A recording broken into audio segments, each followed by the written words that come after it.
গভীর জঙ্গলে একদিন সিংহ ও ভাল্লুকের দেখা হলো।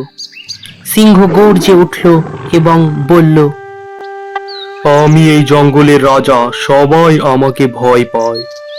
তুমি তো একটা ভাল্লুক, তুমি আমার সঙ্গে লড়তে এসো না, তুমি আমাকে লড়ে পারবা না। সিংহের কথা শুনে ভাল্লুক হেসে বলল, ভয় পেলে কি সম্মান পাওয়া যায়?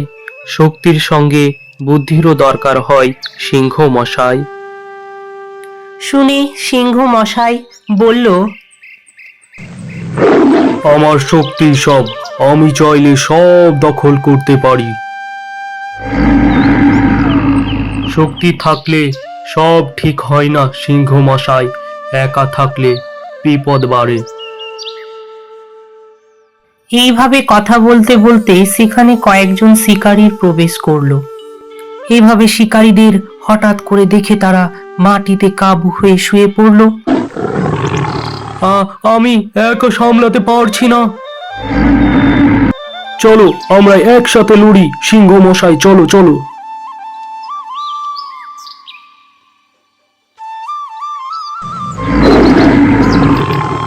কিছুক্ষণ পর তারা দুজনে মিলে শিকারীদেরকে তাড়িয়ে দিল।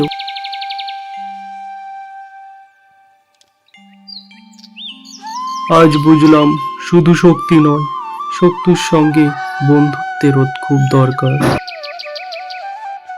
একতাই আসল শক্তি বন্ধু। সেদিন থেকে তারা ভালো বন্ধু হয়ে জঙ্গলে শান্তি বজায় রাখলো।